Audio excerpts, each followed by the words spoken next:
The Many Deaths of Harry Potter, written by ShayneT.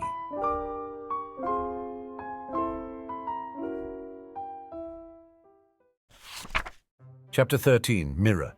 Classes were boring the second time around.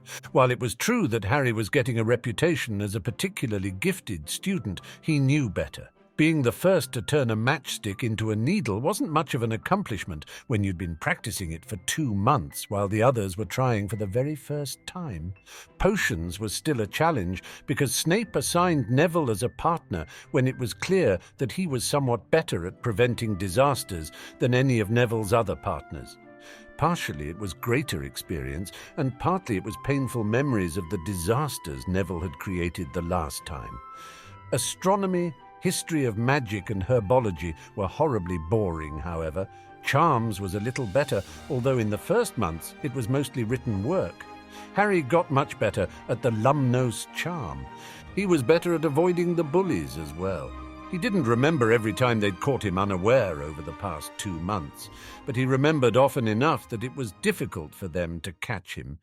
The expression on Cormac McLaggen's face when Harry hit him with a stinging charm was priceless. The fact that Harry hit him in the face 3 more times was considered a little excessive, but Harry thought it was important to drive a point home. Even the detention he served was worth it. McGonagall's disapproving face made him feel a little guilty, but not enough not to not do it again the next time someone tried to bully him. There were benefits to doing everything again. He'd come early to flying class, and he'd volunteered to help set the brooms out. He'd carefully switched brooms so that Neville's broom was taken by Draco instead.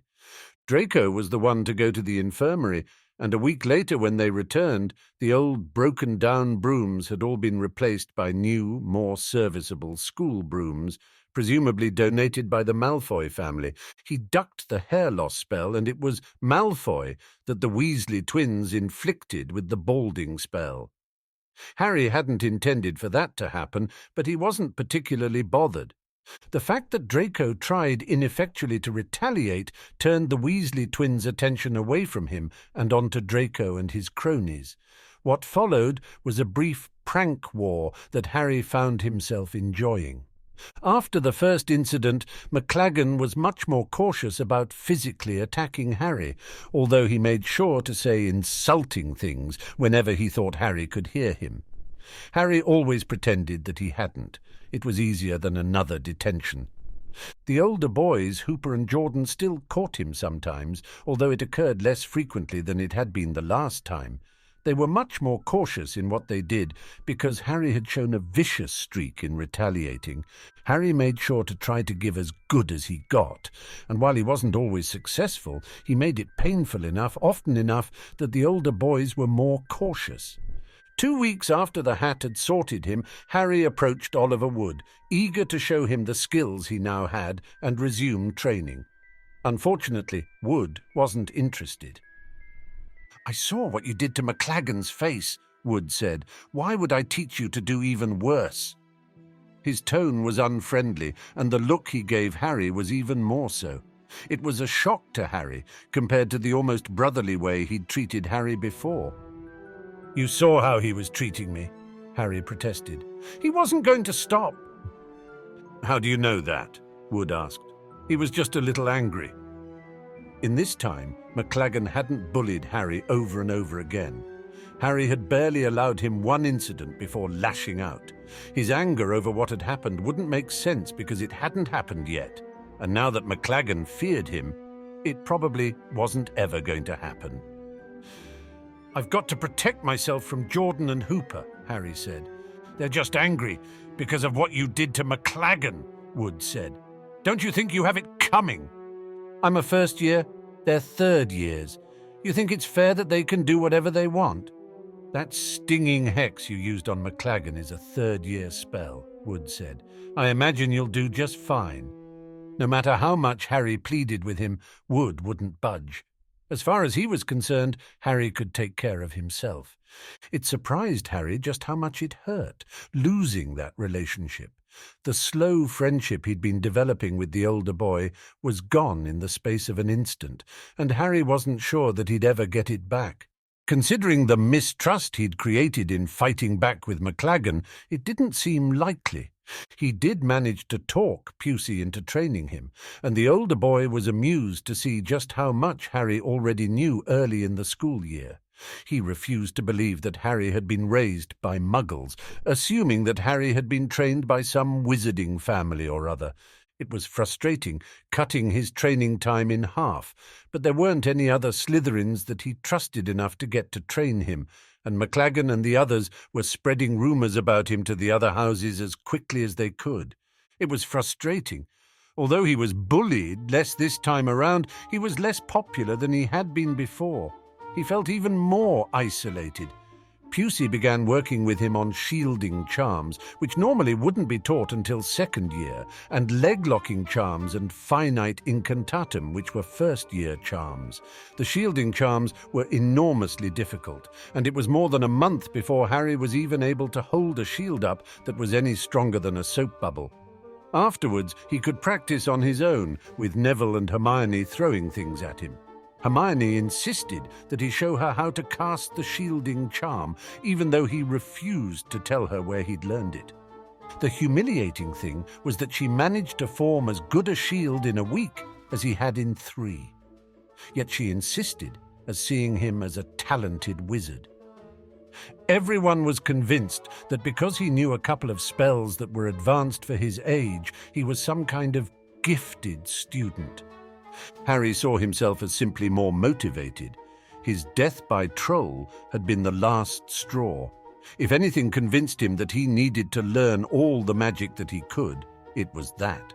He began researching trolls and their weaknesses. If Voldemort was going to use trolls to attack him and his friends, he needed to learn everything about them as possible. What he couldn't understand was why Voldemort had been trying to murder Hermione. He hadn't had any way of knowing that Harry was going after her, but any number of people had known where she was and what she was doing.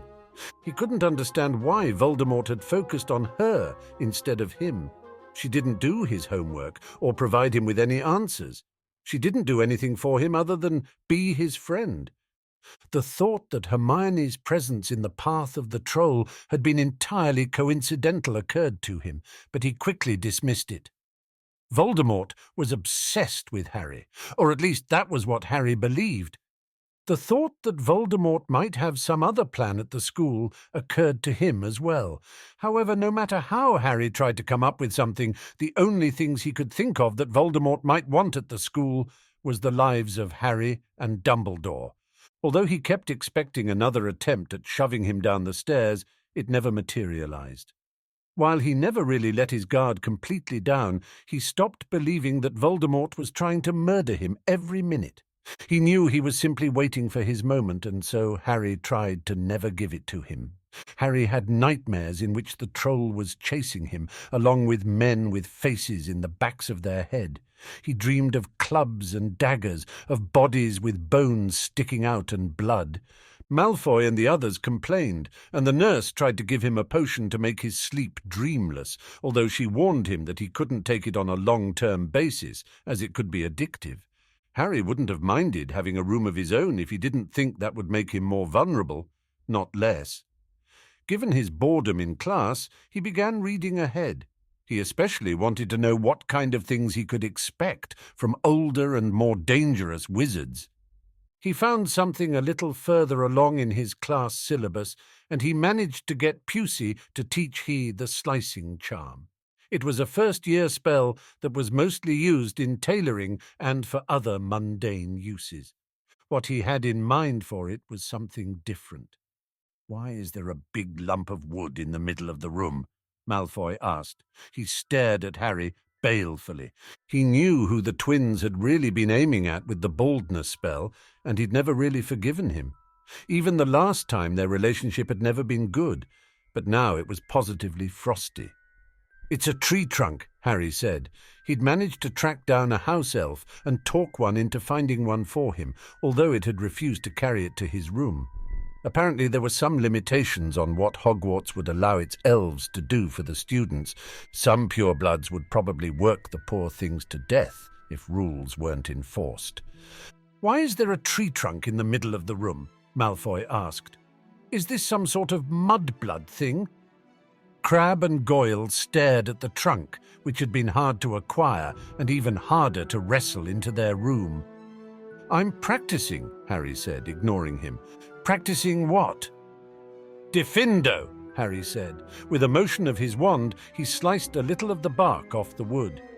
"Isn't that a spell we're supposed to learn later?" Malfoy asked. "Later on, yeah," Harry said. "Why are you practicing it now?" "It takes practice to be able to really cut through things," Harry said.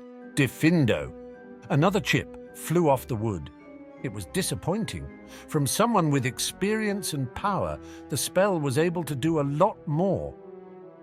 "Why would you want to cut things?" Malfoy asked uneasily. "Well," Harry said, "if you get really good at this, you could cut someone's arm off." After his experience with the troll, he needed something that was possibly lethal, and Pusey didn't really know any spells like that except for the fire charm, and Harry doubted that he'd be able to do enough with that spell in a couple of months to make much difference. Trolls were somewhat magic-resistant, much like giants, and even if they weren't, their sheer size would make a lot of spells difficult. Transmutation, for example, grew more difficult the larger something was. Even a master of the art like McGonagall would have trouble transmuting a dragon, for example. "Diffindo," Harry said again. Unlike most of the combat spells he was learning, this he could cast on his own. He stared at the chip of bark that had flown off the wood. Was this chip infinitesimally larger than the others before, or was he simply engaged in wishful thinking? He glanced up at Malfoy, who looked pale and white.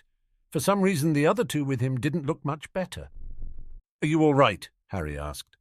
Draco didn't say anything. He simply hurried out, followed by the other two. "Diffindo," Harry said. Over the next 2 weeks, the bullying from Slytherin stopped entirely, although for some reason he kept getting odd looks from the people in his house. He kept whittling away at the log whenever he had a chance. With time and practice, the chips did indeed get larger. He began practicing casting the spell while moving. Although he had no intention of actually facing a troll ever again, he suspected that Voldemort would find some way of forcing the issue. He tried to prepare by being more secretive about his meetings with Hermione and Neville. Hermione confronted him once. "Are you ashamed of us?" she asked. She was still having problems making friends in her own house, and Harry suspected that made her more sensitive about their friendship. "I don't know what you mean," Harry said. He coughed and said, "Wingardium Leviosa." Hermione looked annoyed as he practiced a spell they hadn't tried in class yet in front of her. He'd been practicing the spell as well, in part because carrying logs into his room was exhausting, and in part because he suspected that it might be useful at some point. The only way to get really good at magic was to practice it over and over. It was a little like professional Muggle athletes.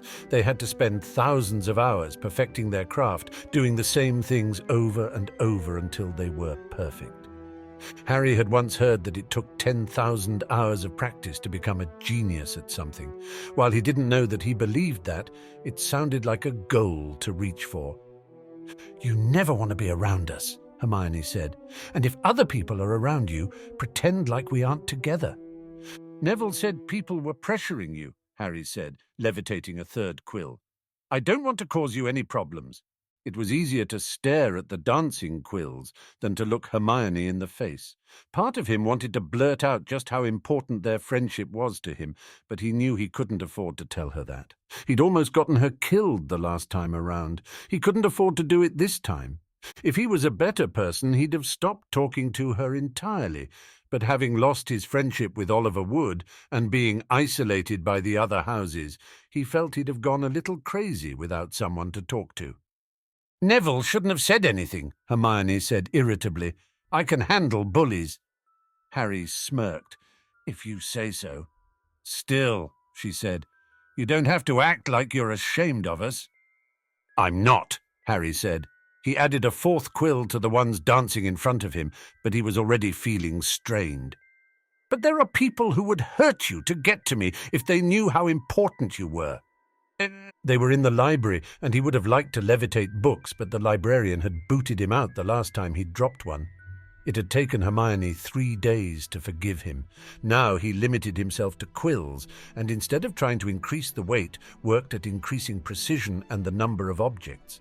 Strangely, lifting 4 quills was as mentally straining as lifting one small tree trunk, even though the weights weren't even within a couple of orders of magnitude of each other. Lifting multiple items was hard. He had to split his concentration between all of them. He tried not to do it in front of teachers, fearing that his reputation as a prodigy would get even worse. If he managed to survive the troll again, eventually the schoolwork would catch up to him and he'd be a normal student again. He didn't want to disappoint his teachers. Despite all his preparations, Halloween came again almost before he knew it. Harry went over his checklist. This time he would go to Hermione early in the day. He'd remove the temptation to go after her by getting her back to class on time. After that, he'd rejoin the group, and he wouldn't leave the group for anything. Hopefully this time things would fall into place, and Voldemort wouldn't even bother trying to use a troll. Somehow, though, Harry thought it wouldn't be that simple. Thank you for listening, and I hope you enjoyed this chapter. We hope you consider joining our Patreon to help us keep reading stories like this one.